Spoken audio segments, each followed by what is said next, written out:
বিধায়কের street light বিতর্ক গড়ালো থানায়। নয়ন সরকারের বিরুদ্ধে পাল্টা অভিযোগ বিজেপি নেতৃত্বের। স্ট্রিট লাইটের বসানোকে কেন্দ্র করে সিপিআইএম বিধায়ক নয়ন সরকারের করা অভিযোগের জল এবার থানা পর্যন্ত গড়ালো। গত কয়েকদিন ধরে সোশ্যাল মিডিয়ার মাধ্যমে স্ট্রিট লাইট বসানোর কাজে অনিয়ম ও দুর্নীতির একাধিক পোস্ট করে সংশ্লিষ্টদের বিরুদ্ধে সরব হয়েছিলেন বামুটিয়ার বিধায়ক নয়ন সরকার।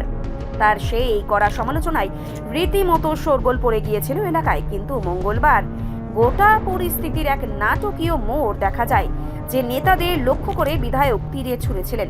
তার এবার পাল্টা সুর চড়িয়ে বিধায়কের বিরুদ্ধে এয়ারপোর্ট থানায় লিখিত অভিযোগ দায়ের করলেন। এই অভিযোগপত্র জমা দেওয়ার পর সংবাদ মাধ্যমের মুখোমুখি হয়ে বিস্তারিত ব্যাখ্যা দেন বামুটিয়া মণ্ডল সভাপতি শিবেন্দ্র দাস এবং নবগ্রাম পঞ্চায়েতের উপপ্রধান বিকাশ দাস। তাদের স্পষ্ট দাবি, বিধায়ক নারায়ণ সরকার স্ট্রিট লাইট বসানো নিয়ে যে সমস্ত অভিযোগ তুলেছেন তা সম্পূর্ণ ভিত্তিহীন এবং রাজনৈতিক উদ্দেশ্য প্রণোদিত। মণ্ডল সভাপতি ও উপপ্রধান জানান যে সরকারি প্রকল্প অনুযায়ী যথাযথ নিয়ম মেনে এই সমস্ত কাজ সম্পন্ন হয়েছে এবং এলাকার সাধারণ মানুষের সুবিধার্থে এই বিশেষ উদ্যোগ নেওয়া হয়েছিল। তাদের মতে উন্নয়নমূলক কাজে বাধা সৃষ্টি করতেই বিধায়ক এই ধরনের বিভ্রান্তিকর প্রচার চালাচ্ছেন।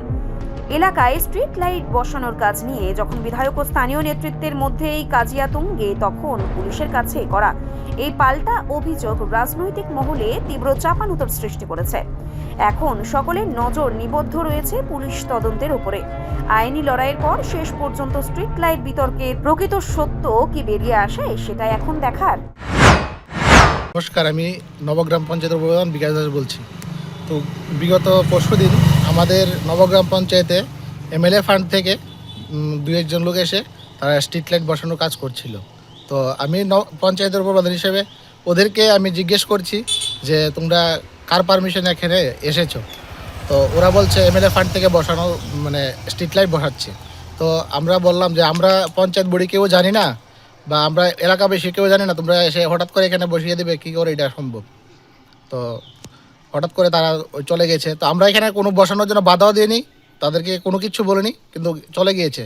কিন্তু বিগত পরশুদিন নয়ন সরকার এসেছে, এমএলএ এসে বলছে যে আমরা নাকি এখানে বাধা দিয়েছি বা আমরা নাকি আমরা সমাজদ্রোহী। ও একজন এমএলএ হিসেবে ওনার মুখ থেকে এইসব ভাষা আমরা কোনোভাবে মানতে পারছি না। তো আমরা এর প্রতিবাদ জানিয়ে আজকে আমরা ওনার বিরুদ্ধে আমরা অভিযোগ দায়ের করেছি এয়ারপোর্ট পিএসএ।